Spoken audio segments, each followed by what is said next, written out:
Hello, everybody. Hopefully, we are now getting live on Facebook.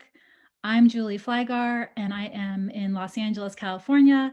And I'm really excited to have Kim with us today, Kim Leatherman. Say hi, Kim. Hello. How are you? I'm doing well, thanks. Yeah, in rainy Seattle. Oh, is it rainy right hmm now? Yeah, Living up to its usually. name. Well, we're really excited to hear Kim's story tonight. So thank you guys for joining us. As you guys are finding this video on Facebook, I'm just going to give you guys a few updates on Project Sleep.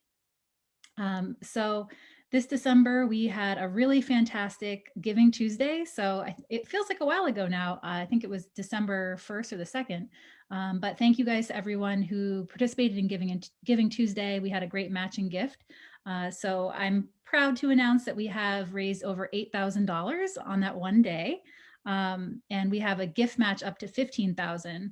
And so we're extending that through the end of the year. So anyone else that might like to give, we still can raise up to 15,000 to be matched. So please, if you didn't have a chance on Giving Tuesday, the match is still available. And that goes into what we have as a budget next year as an organization. So it's really, really impactful. And I want to just share as well that if you might have seen that we have a New York Jets player who chose to do his My Cause, My Cleats with Project Sleep. And he wore his cleats 2 weeks ago.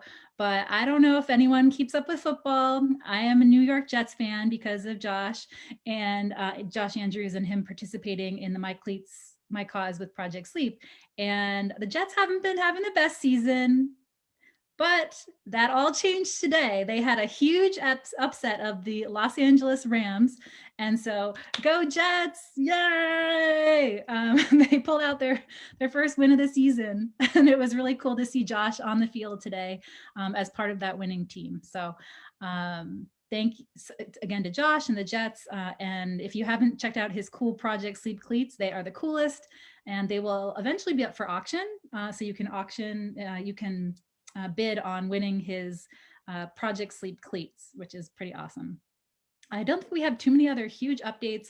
The year is really wrapping up for us, and we are looking forward to next year. So we will have a lot of advocacy starting in January and February as the new Congress comes back into session. And so there'll be a lot of turnover in a lot of offices. And so it'll be exciting time to get in touch with your legislative offices and let them know that you are a person, that cares about sleep health and sleep disorders and start some new advocacy efforts. So look for that in January. And with that, I think we'll go ahead and move into Kim's story.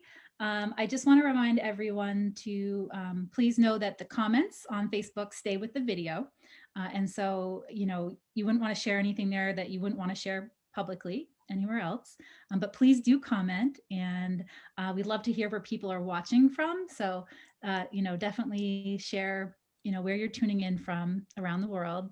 And then at the end, Kim will take questions. So please think of questions for her as she's presenting and type those in towards the end of her presentation, and we'll get those over to Kim to answer live at the end. And just want to remind you that we do this for educational and awareness purposes. So we are not doctors ourselves. If anything about Kim's story brings up any questions for you about your own medical situation, please bring those questions to a sleep specialist. So just a little reminder about that. And with that, I think we are good to go with Kim's story. I'm so excited. Kim, if you want to go ahead and pull up your slides, Yeah. and I will introduce you.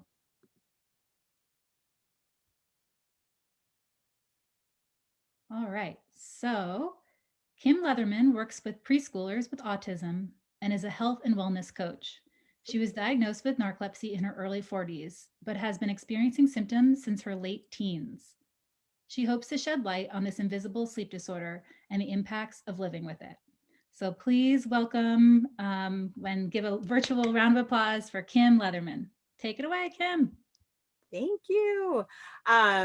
So my screen is doing something weird. I'm having some technical difficulties. It's not bringing up what I wanted to say behind. So I don't know if I should take a minute to try and fix that Sure. or just, Yeah. okay, hold Yeah. on. Go ahead and exit out, maybe try again. Okay. Yeah, this is real life, friends. It's 2020. It's supposed to be, if it didn't have technical challenges, it wouldn't be the year. Right. If this was in January, though, then there'd be no more excuses. Right. It's just going through without letting me, Can you press escape, maybe? yeah. Oh, that one. Nope, not working. It's like I don't have control on the slides anymore. That's weird. Huh. Okay, well, it won't even go back. This is strange. Okay. Do you want to leave and come back? Yeah, let me see if I can, nope. Yeah, I think I'm gonna have to do that. Sorry. Okay, that's all right. You have the link, right? I do. Yeah. Sorry about this. I don't even know how to get out, actually. Let's see. I can probably try to kick you out. Yeah, can you do that? Oh my gosh. Remove. I'm removing you. Thank you. No, I don't want to report you to Zoom. Okay. Please no. Oh no, if I remove you, you won't be able to rejoin the meeting. So Oh, this is I so guess I can do strange. Okay. I can't even, I have like no controls. This is really bizarre. Let's try Control Alt Delete. That's always, nope. I'm so sorry. I don't know what's going on with this. Is it still showing my screen? Mm-mm. Okay. Just us. Just us. Wonder- Okay. I will try to maybe sign in on my phone and see if that'll work that way. Oh, that'll give us feedback though on it. Yeah. I'm not sure what to do. Well, I can talk through my presentation. Sure. If that works. I'll bring that up. Okay. Well, this is going to be boring. Oh, wait. I suddenly have everything. There it is. Okay. That was really weird. Okay. I'm back. We are now cooking with fire again. So here we go. We're going to go round two. Okay. All right. I'm gonna do this. Okay. Sorry about this. It's okay. All figured out. Thank you guys for your patience. Yes, thank you. I have some dance moves. No one wants to see my dance moves. All right. Take two. Let's see if this will work. How's that? Last one. Dun, da, da, da. How's that? We're seeing your notes mostly. My notes. Okay. Let's lie. That's so weird.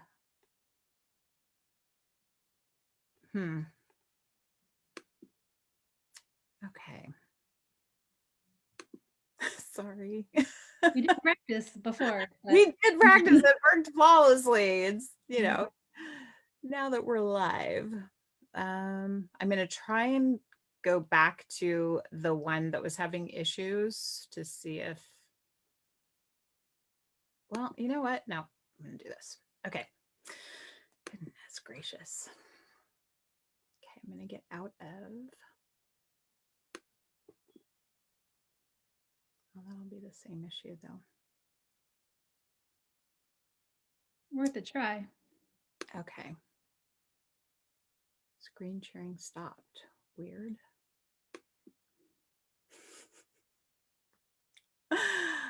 Okay. Well, hi, my name is Kim Leatherman, and I'm a little technically challenged today.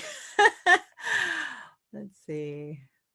All right. One more thing, guys. Hang in there. Sorry.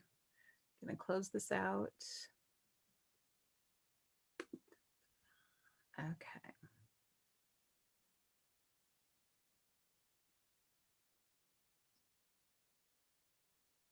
really bizarre. Grab Oh, a snack. yeah, right. Break. All right. I'm going back to square one. Okay.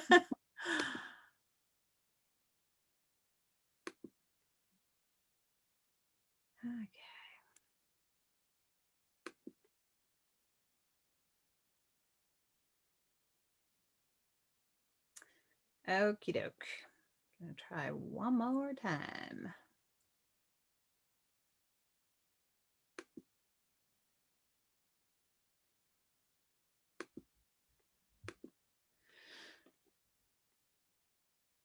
Okay, here we go. Here goes nothing. Sharing screen.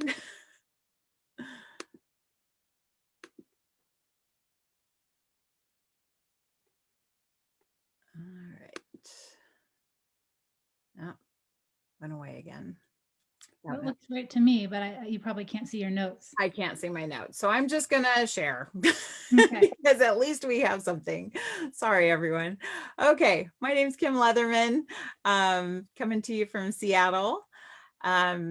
This is my family on the left here. This was life before narcolepsy for me. It was all about family. We were really close. You'll see on the top left one, there's my mom and dad. I'm on the bottom left in the red shirt. My sister's next to me, Janique, and Devin is between my mom and I. And then Ty is making a little face. We just we had a lot of fun together. We're pretty close. Down below, we were at Disneyland. Didn't go on a ton of vacations, but our fun thing every year was holidays, which we're upon now.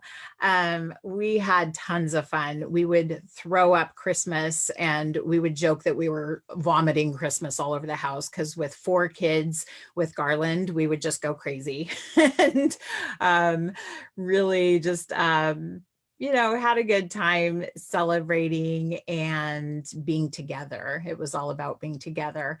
And that brought me a lot of joy. My sister and I were really close. We shared a room. We were 5 years apart, which was fun. Like in that picture next to where it says family, she was my live baby doll so I was 5 and I got to feed her and take care of her. And we shared a room, which was tough in the teen years, I'm going to say, with an 8-year-old and me being 13. It was a little rough. But we, especially when I moved out to go to college, we became really good friends and we have been ever since. So the other joy of my life was performing. I started performing when I was 6, and the last show I did was when I was 29 and I was pregnant with my first son. But singing just was my way of fitting in places. I had a lot of, just I didn't have a huge self-esteem. I was shy. And so singing was one way that I could win friends. I could, people would go, wow, you really can sing. And I'm like, yeah. I did musical plays all throughout my life. And my favorite job in the world was when I got to work at Great America Amusement Park in the shows. The summer that I was 17, it was the summer after I graduated, I actually got to sing. And that's what the picture with the red mic and the one with me with my hand on my hat. Those were at Great America. I could not believe that they paid me to actually do what I love. It was awesome. So that was life before I knew anything about narcolepsy. Then that summer I had, worked at Great America, and then I went to my first year of college at UC Santa Cruz. That's why the little banana slugs up there. That was awesome to go to college and, be taking that next step. So I came home for winter break and my sister and I were like missing each other. She had been my roommate my whole life, we were so excited to like have a slumber party and like spend time together, just catching up on all the things that we'd missed out on the last couple months of our life.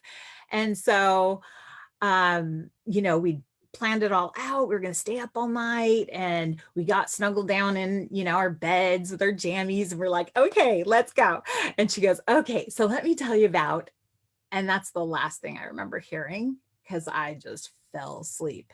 The next thing I heard was, Kim, you're asleep. And I'm like, oh, whoa, sorry. Oh my gosh. I'm like, I'm so sorry. I felt so bad. I just kept apologizing. And she's like, oh, okay. Well, I'm like, I don't know why I'm so tired. And so then, she starts telling me again about the boys that she's liking and the friend drama and all that. And then I wake up to her going, Kim, she's like, gosh, you don't even care about what I'm telling you. And I'm like, no, I care. I care. I don't know why I'm so exhausted. I can't stay awake. I can't keep my eyes open. So that was like the first instance where I really remembered sleep like being a problem, because it had an impact on my sister, who, I was really looking forward to spending that time with. And it made her disappointed and sad, and me too. Luckily, she forgave me. She's super amazing. Um, so that was when I was 18, and I really remember that specific moment. From 18 to 24, I was in college. I actually ended up transferring to San Jose State because I passed my classes at UC Santa Cruz, but I didn't feel that I had the self-discipline to be successful there, with the beach right there. And it was a pass or fail system, so no grades to motivate me. And it was a wet campus too at that time. So I was just like, okay, this is not, gonna result well. So I transferred to San Jose State, where I was closer to home. There were less like distractions like that, or so I thought. But I went to college, and I participated in a lot of things. I participated in the Greek system a little bit. I participated in plays and musicals. I was a resident advisor. I was a peer advisor. I really was involved. And I also had a job. And so, there would be things that would happen that, now looking back in hindsight, it's easy to see that, oh, that was the narcolepsy. But at the time, I was like, came into my dorm room one night, and they're having a party in our room, and I'm like, I'm exhausted. And they're like, oh, we can all leave. And I'm like, no, y'all are good. They were sitting on the edges of the bed, because the beds were like, like this, and there was a little walkway in between. And so everybody's feet were in the middle. They were sitting on the two edges. And I just curled up next to the wall behind everybody, and I just passed out. I was out. The loud music, the talking, whatever was going on didn't bother me a bit. And I used to say that I'm a master of taking naps. I can nap anywhere, anytime, doesn't matter the situation. Um, and I thought, well, I'm a college student. Of course I'm tired. Everybody's tired. We're doing all these activities and job and school, and, so I didn't really realize. I would dismiss a lot of the symptoms, because I just assumed it was my normal. So I assumed it was your normal. um, so I went through college. I did end up meeting my husband, who we ended up getting married 2 months before we graduated, just timing wise. And so when I graduated and I left college, I was a wife, but I was super excited to be a mom.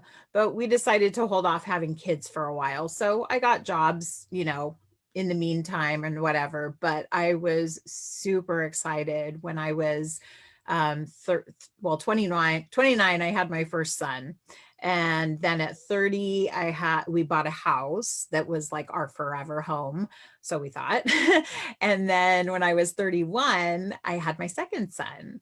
And so I was so excited that year to host my very own holiday at my house, sharing my my home and my family with my extended family. I think we'd invited 10 other people to come on both sides of the family. And I like spent so much energy cleaning and preparing, shopping, doing all the things, getting the house ready for guests. And that morning, wake up super early to make the stuffing. It's Thanksgiving. So I'm making stuffing, got the bird in the oven, got the boys ready, got myself ready, got the rest of the house ready. And by the time my mom and my sister came, my mom's like, "You look exhausted." She's like, "Just go sit down for a little bit." And I'm like, "Oh, okay."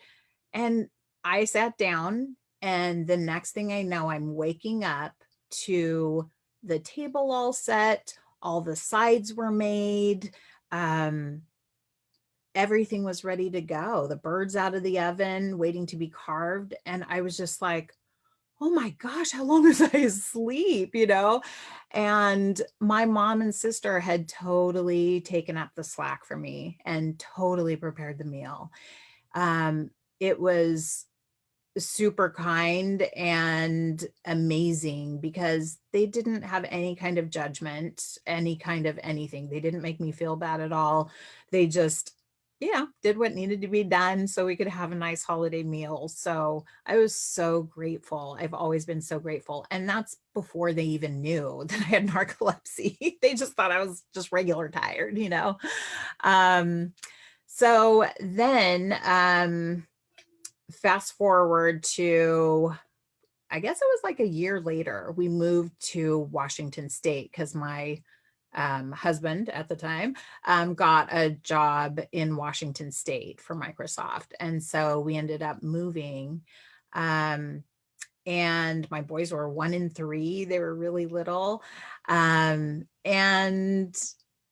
basically that time of my life was just my mom time. It was really nice to have kids moving to a new place because we'd go to playgrounds or they'd be in preschool. We'd do community activities. And so I got to meet a lot of other moms. And everybody with a 1 and 3-year-old is tired, when they're sick and you're up all night and all that stuff, right? So I just assumed everyone was as tired as I was. Um, so we would go to play dates, of course, at people's homes, and they would invite me in for a cup of coffee, the mom, and, the kids would go off and play, and we'd sit there and talk. And I would definitely had a few occasions where I remember falling asleep mid my sentence, like talking to people. And I'd be so embarrassed and I'd try to play it off like, oh, I was just closing my eyes for a second, like, just a long blink or um but it was embarrassing. And like I didn't, I'd just be like, oh, I'm just tired, but they weren't falling asleep, but it didn't really hit me, how excessive the sleepiness was during the day. And then, yeah, I came across my phone one day when my little Aaron was probably, I don't know, 4 or 5 in these pictures. Yeah. And he had gotten it and decided to take some selfies before selfies were a thing and got me sleeping in the background. When I saw those pictures, I was mortified. I was totally embarrassed. I'm like, oh my gosh, thank goodness this is on my phone so that he's not going around like showing people or whatever. But there was also the scary part of it of how long was I out that he was able to get my phone to take these pictures. I had no idea until I like had gone through my camera roll.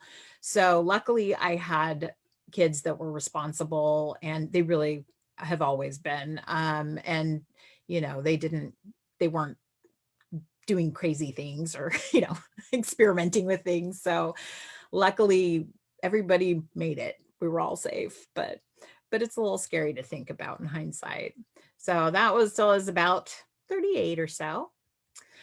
Then when I was around 38, 39, I started working at the kids' school. I worked at their elementary school in a preschool program for special needs kids. and loved it. I'm actually still doing it because I love it so much. And so I would sit behind the kids. I was the paraeducator. The teacher would be in front, going through calendar, weather, reading a book, singing a song, and I would be behind the kids to monitor their behavior. Well, it was later in the year, and the kids pretty much had good behavior, so I wasn't like on. Um, and all of a sudden, one of the little girls is pulling on my shoulder, going, "Wake up, Miss Kim!" And I'm like, "What?" I'm like, "Was I really asleep?" And I'm like, "Oh my gosh!" And that adrenaline rush, right? Of like, that will never happen again because that was so embarrassing. I'm like, "Okay, I'm awake now." And like 5 minutes later, "Kim, wake up, Miss Kim." And I'm like, oh my gosh. I'm like, I need to like get up and get a drink of water. Like, what is wrong with me that I can't stay awake? And this was the point where I started realizing that this is excessive when I can't control it. The other scary time it happened is when I would open my eyes while I was driving, meaning I'd be driving along, all of a sudden I'd go and open my eyes, and that only then I knew they had been shut. It wasn't like I was tired and they were slowly closing. It was like this. It was frightening. It was frightening. I didn't know what was happening.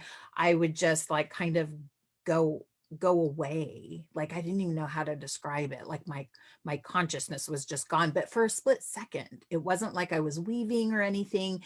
It was just like a really long blink, if you will, but enough to then again send that adrenaline rushing through me of holy cow.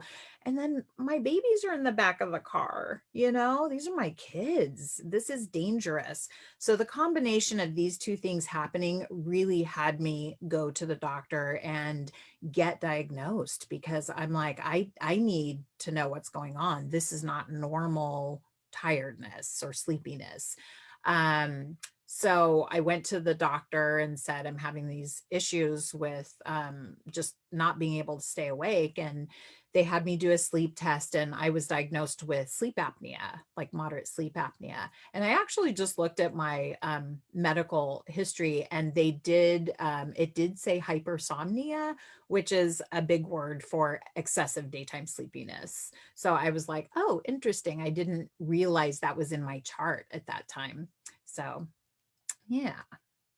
So narcolepsy, just realizing I don't have my notes for this, but it's a chronic neurological disorder, and it really affects the sleep and wake cycles. So it's not that you are sleeping all day long, it's that the cycle is disturbed. And it affects 1 in 2,000 people. There are, Julie might have to help me with this. I believe 200,000 people in the US that have narcolepsy, and 3 million worldwide. Yeah. And it's highly underdiagnosed or misdiagnosed. Approximately 50% of the people that have narcolepsy are not diagnosed or misdiagnosed with things like epilepsy, or schizophrenia or depression. So, all right. And symptoms can be, like I said, the excessive daytime sleepiness. It wasn't until I got to the point where I recognized it as excessive that it took me into the doctor's office, because I could kind of dismiss the other instances of symptoms that had happened in my life. There's also cataplexy, which cataplexy is like muscle weakness that occurs usually with really big emotions. It could be, like something really funny, or other big surprise that really affects the muscles. And it can be anything from a slack jaw to buckling of the knees to actually just falling flat. The people who have cataplexy, they are aware of what's going on, even though they can't speak during the episode. And it can last for seconds or minutes. And cataplexy, you can have narcolepsy with or without, like down below it says the two types. So not everybody who has narcolepsy has cataplexy necessarily. I don't have cataplexy. There are hypnagogic and hypnopompic hallucinations. These usually happen, hypnagogic happens when you're falling asleep, and hypnopompic hallucinations occur when you're starting to wake up. And they are very realistic hallucinations. They can be sight, sound, touch related, and quite frightening. I luckily don't have those either. Sleep paralysis. This is something that in hindsight, I looked back and went, oh, I did have that a few times as a teenager, where when you're either on the verge of falling asleep or waking up, it can be seconds or just a couple minutes, but that you can't move your body as you're coming into or out of sleep. And again, though, that's one of those things I kind of just went, okay. So I just guess I'm not fully awake yet, so I can't, move my legs. Easy to just brush off. Disrupted nighttime sleep is one that people don't realize people with narcolepsy can have issues with, like insomnia. Again, it's a misconception that people with narcolepsy just fall asleep and, all the time. You can actually have like a hard time staying awake during the day and have a hard time sleeping at night, because it is a disturbance of your sleep and wake cycles. And then, as I said before, there's the two types of narcolepsy, with and without cataplexy. They do know that people who have cataplexy, the research has found that there is a lack of hypocretin, which is a neurotransmitter, and that's related. But without cataplexy, they're still doing the research on that, and I'm glad, because I'd like to know what's going on with that, since that's the one I deal with. So, diagnosis. For diagnosis of narcolepsy, there's a nighttime and daytime test that occurs. The nighttime one's called a polysomnogram, and then the daytime one is multiple sleep latency test. So when I went in for my original sleep test, it was the polysomnogram, and they were actually able to see that I did hit REM, which is the rapid eye movement. That's where you're dreaming. I hit that really quickly. That is what they're looking for when they're doing these tests, is how quickly do you go to rapid eye movement part of sleep. And for the daytime test, I thought they were crazy, because I was like, they're like, yeah, you're going to come in, you're going to fall asleep for half an hour, and then we're going to wake you up and you're going to be awake for 2 hours. And then we'll come in until you go to sleep and take a nap again. And then we'll do that 4 times. And I'm like, are you giving me some kind of like sleeping aid or something so that I fall asleep? And they said, well, it's kind of part of the test to see, do you fall asleep when we just say, take a nap? And lo and behold, I was asleep within 5 minutes every time they came in, and I was dreaming within 3 minutes at max. So I finally did get my diagnosis at actually 44. In looking back, like, preparing for this presentation, there were 4 years between me first reporting that I was having sleep issues or something was going on, and having this test. So that was when I was aware. Treatments for narcolepsy are wake promoters or stimulants for daytime sleepiness. That's what I currently use, are stimulants to stay awake during the day. Nighttime medications, and for the daytime sleepiness, sorry, moving my picture so I can see if there's anything behind there. And the cataplexy. There's also antidepressants that are prescribed for cataplexy as well, and scheduled daytime naps, if that's possible, when that's possible.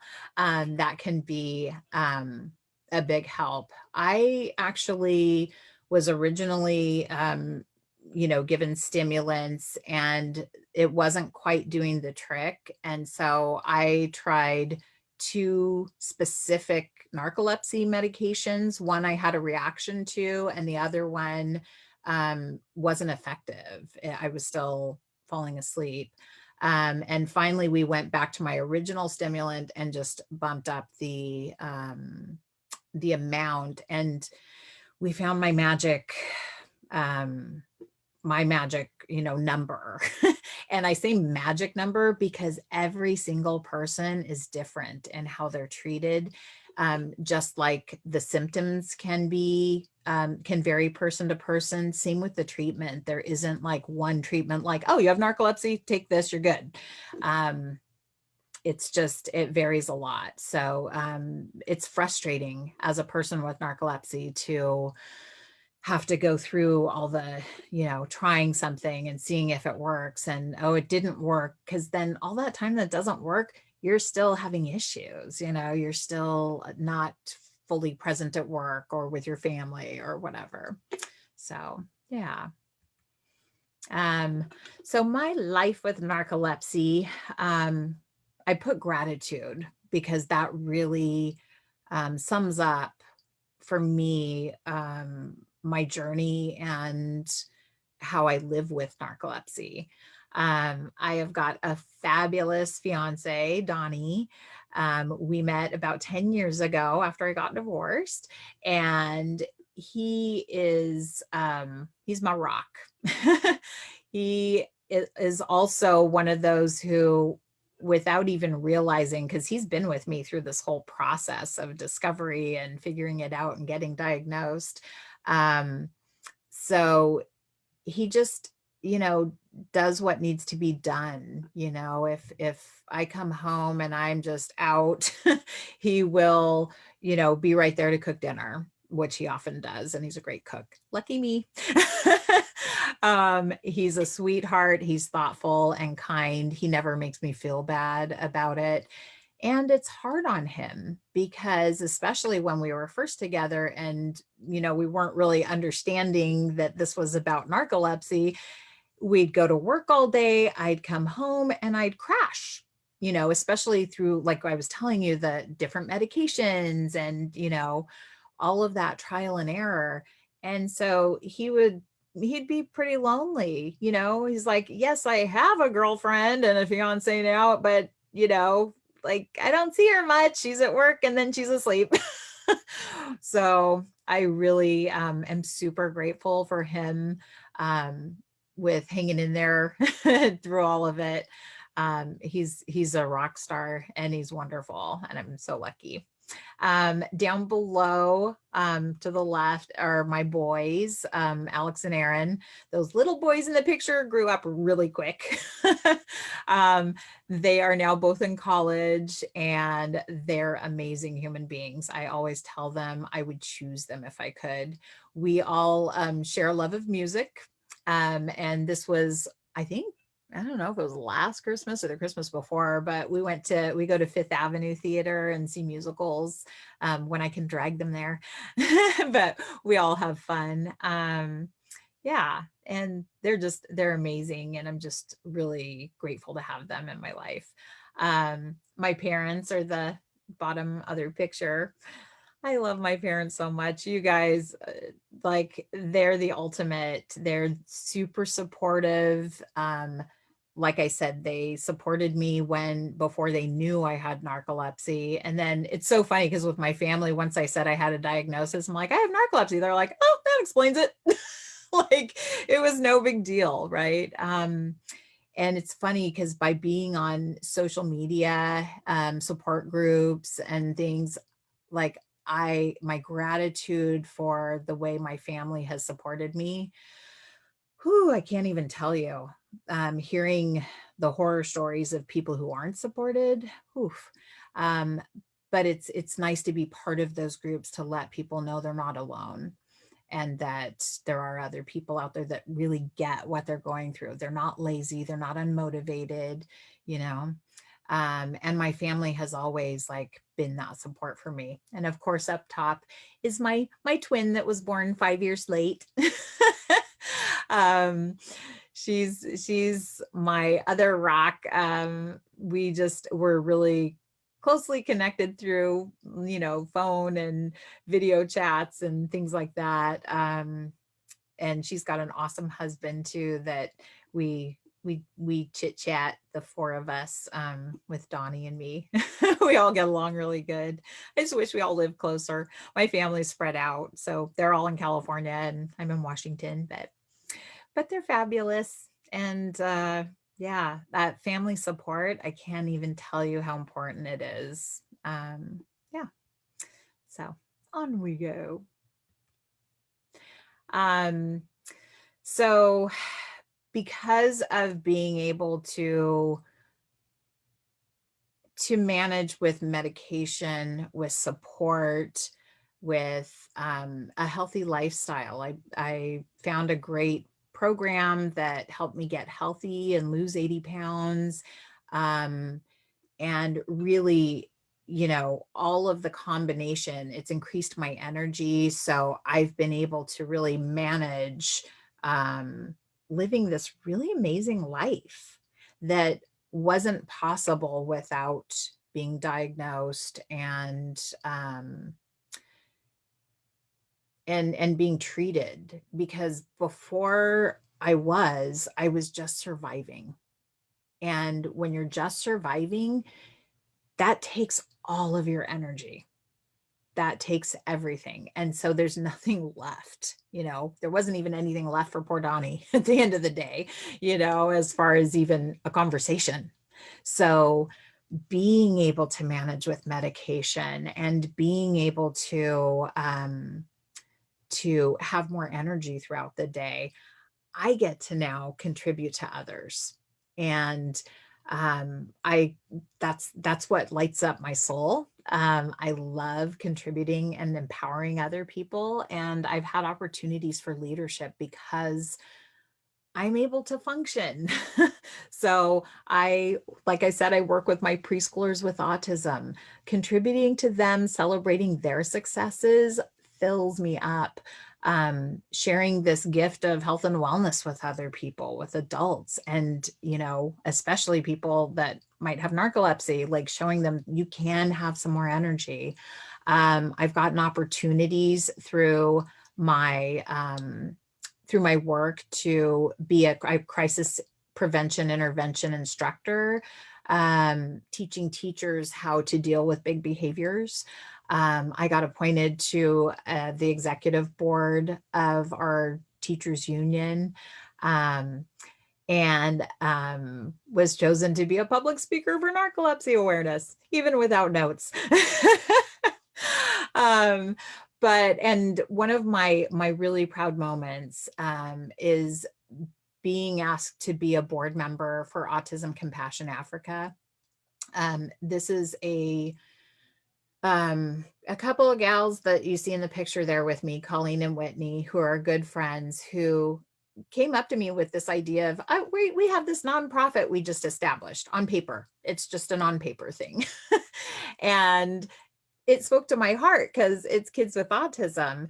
And then they told me they're opening a school in Ghana, Africa for kids with autism, and that this was going to save the lives of some of these kids. This was going to really impact communities. And I was like, wow, that's amazing. And I went around telling everybody about it. And people started telling me, oh, well, if you have an auction, let me know, because I have some stuff to contribute. And I'm just like, what? Like, well, I don't know anything about fundraising or auctions. Okay, well, okay. And then I got off the phone and I'm like, can you believe this person was going to give me something? And they're like, well, I'm a yoga instructor. I'll give you 2 months worth of, and I'm like, you'll give me 2 months worth of free yoga? And they're going to give me I'm like, seriously? And so I called up Whitney and Colleen and I'm like, you guys, we have to have an auction.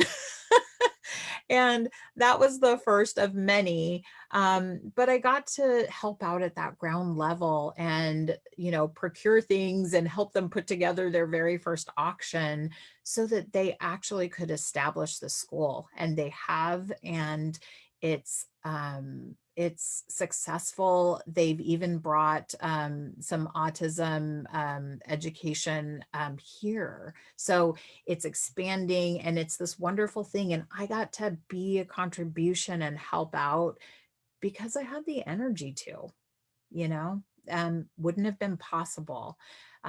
So yeah, that's about that.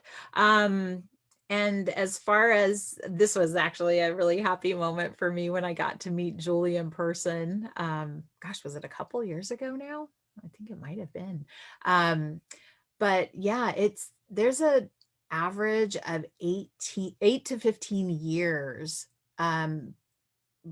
between when people first have symptoms and they're diagnosed for narcolepsy. For me, it was 25 years plus. And just thinking, that having these kind of conversations and these kind of Facebook lives and spreading awareness that maybe somebody out there could have a different trajectory to their life if they could, like here I was at what, 44, 45, like starting this new life of contributing and feeling like I'm this productive member of society. At 45, how about if we caught kids when they were like first having symptoms? What a different trajectory and how powerful that would be for them. So that's why I am really dedicated to raising awareness, because I would love to, help somebody else to just recognize and go, hey, you're not actually lazy and unmotivated. You're falling asleep in my class all the time, but let's have you go see your doctor. Let's go talk to a sleep specialist, So I really would love that. And I'd love for doctors to know like what it's actually like to live with this. And so instead of it being just this thing that they, are trying to help you manage, like to know that there's a personal impact and, beyond, right? It ripples out to your family, the people that I now get to positively affect their lives. That's because I've got these doctors and wonderful professionals working with me. So yeah, and we just need to help people, because if under 50% of people are currently diagnosed, that means there's a lot of people out there that are suffering, probably in silence or not knowing what's going on. So yeah, so please spread the word. And I think that is the end of my presentation. Yay. Great job, Kim. Thank you. And that was without notes? Without notes. I loved it. I think that was great. And so I'm just really impressed that you could do that without notes, but that just sounded perfect. I was almost sure that you could have, found them there, because that was just what I remember us practicing. And yeah, so great job. Thank you. We have lots of questions. Please, folks, continue to send over your questions. I'm taking them down. So I will start with one of my questions first, though. Sure. Being from Seattle, which you mentioned that you live in Seattle, do you feel like weather influences your experience with narcolepsy, or just your general mood, or any of that? I can't say officially, like, who knows, but definitely I do notice that in like even now, like we're starting to get into the rainy season. And when we do, like I was just thinking to myself today that my circadian clock is off because I woke up at like 8 to 8:30, opened the blinds and it was dark. And I was just like, okay, I just want to go back to bed. I'm like, I need to take my medication so I can, wake up and be like productive today. So yeah, I think it does. honestly, I believe it affects everybody up here because Seattle's known for being the coffee capital. I don't think that is by mistake. And I could be making it up. But seriously, the coffee intake in this place is crazy. And why do people drink coffee? Because they need the caffeine because they think it's going to help wake them up. So, Wow. a little something there. I never thought of that. I that's really Yeah. something. Yeah. And I just wonder about I know for me, the humidity impacts my sleepiness, but also my cataplexy. So I would imagine it's more, just with all the rain that it's more humid there as well. Mhm. But Yeah, I don't know about that. I'm not sure. interesting. Okay, so we have a question. Oh, I will just mention to you that people did write in to say they were watching from Michigan, from New York, from Los Angeles, and Nashville. And I know there's a bunch of other people that didn't that are watching that didn't say exactly where they're watching from. So cool to see people from across the country. And we had a question about how does your narcolepsy impact your boys? Yeah, your kids. Yeah. Well, there's one funny story of when Donnie and I were dating, and he was sitting with me on the couch and we were watching TV or something. And I, of course, did my normal nod off. And my boys came up and asked me, like, if they could have like candy or something. And I was just like, yeah, sure, whatever, because I just answer thinking I'm knowing what I'm talking about and answering. And I remember waking up to Donnie going, hey, you can't ask her that when she's in this mode. So, but I think, they were pretty little when I was like having the discovery about it. I think, yeah, I don't really know. I mean, I've asked them before if there was an impact to them, and they're like, not really. Like, we just knew like there would be times where I would take 15-minute naps and then I'd be good to go for an hour or two. So when I was in the early stages before I really knew what was going on, I would naturally nap as like a coping mechanism. So yeah. Yeah. All right. Well, you told me a little bit more about your boys too, and how they're so into musicals like you. So that's so cool. Do you still sing, by the way? I don't perform, but I sing almost every day with my preschoolers. But there's a big difference between singing like Twinkle, Twinkle, Little Star and, them breaking into the Patti LaBelle version and them going, can you sing it the real way?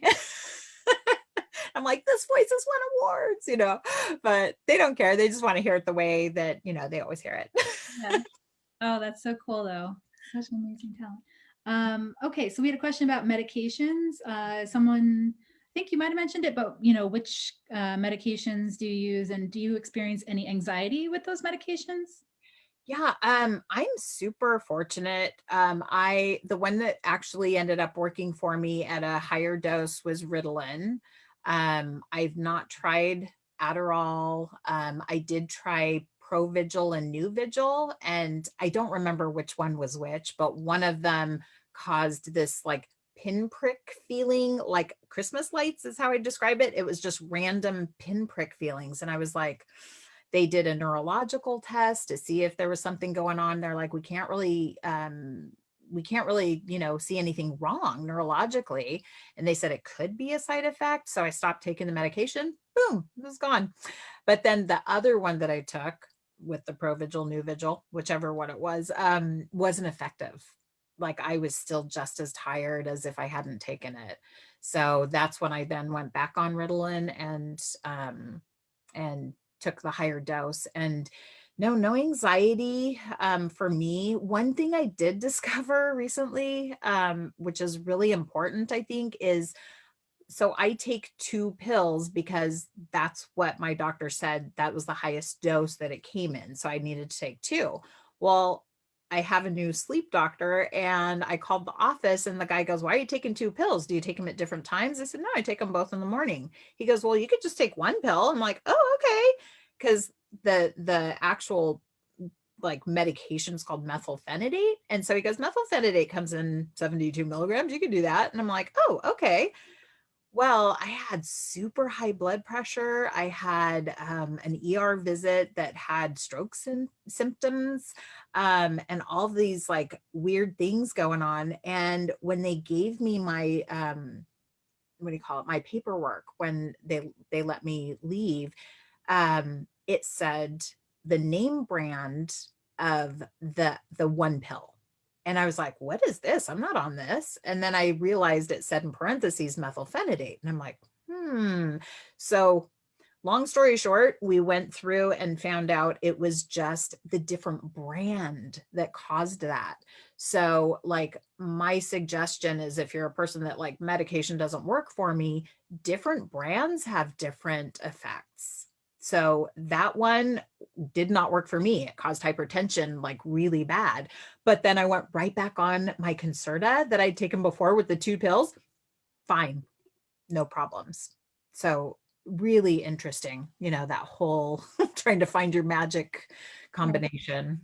Yeah. Yeah, I think that was such a beautiful description, and such an important part of your presentation tonight is talking about just how individual of a process it is. And we all wish it wasn't. So, we all want to take away from someone else and think, well, that's going to be the thing for me, but that everybody is different.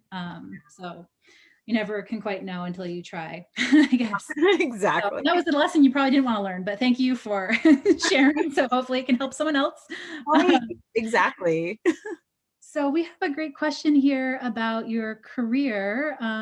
Someone is asking that they just changed into teaching and they were diagnosed with narcolepsy about 2 years ago. So any advice in terms of how to reach out to peers and supervisors, um, I guess, when you're going through that as a teacher? Um, well, again, I think I was like super fortunate to have people that, were willing to work with me. I was really scared, when it first started happening, because it like happened that one time that I was like, holy cow. And then it seemed to like, and who knows, maybe it was the time of year in the dark and, but I remember feeling like I was going to be judged, although I really wasn't. People were super supportive because I was in this exploration of what's going on and trying to find out and figure it out.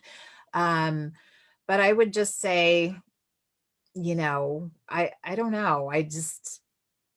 It's hard because you don't know, and I can't say, yeah, just let them know what's going on, because you could let them know what's going on and they could say, well, that's a danger to the kids if you're falling asleep, or so it's really an individual decision whether you let them know that you're going through that process or not.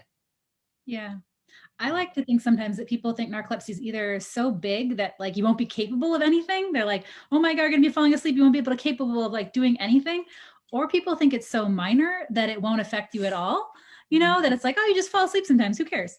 Um, Yeah. and it's really, the reality is like somewhere in between. And so, my general advice to people is just to know what it is you're looking for, and not always expect that someone's going to understand every symptom and everything you're going through, but being very strategic about aligning what you're telling them with what you want as far as an accommodation.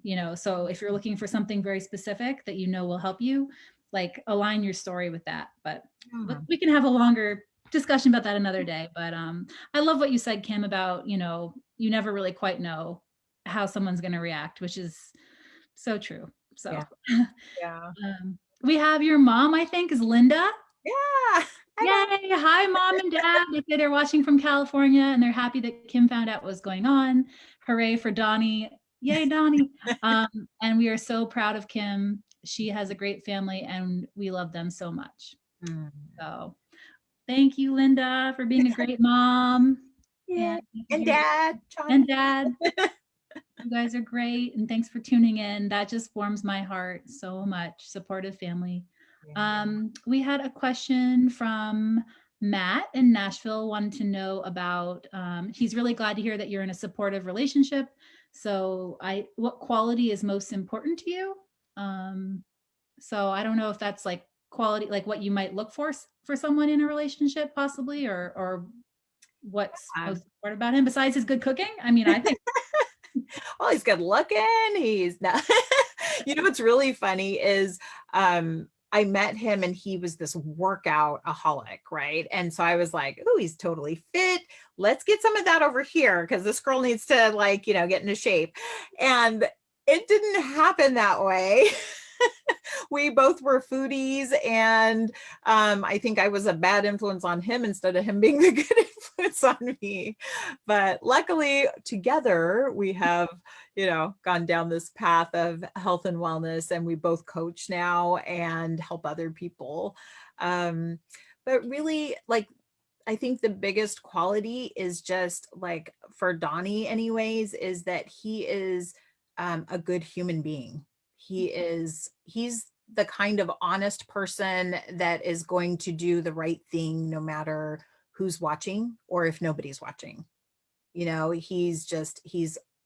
is a honest, salt of the earth type of wonderful human, like, and loving, and I'm just so lucky. Yeah.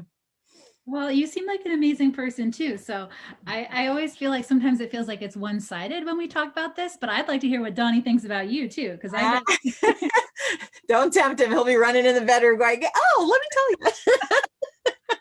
I love it. um, that's so wonderful to hear. And as being a single person at 37 years old, you give me a lot of hope that there's still hope. So Yeah. And we met online. I mean, good. who knew? Yeah. All right, let's see if we got some more questions here. I don't think we have any other outstanding questions at this point. So I think that, I mean, we've covered everything. This has been amazing. Thank you so Oh, much, Kim, for sharing oh. tonight. And thank you everyone for your patience. Oh my goodness. Technical issues. Geez. It's 2020, the perfect way to end it. Yeah.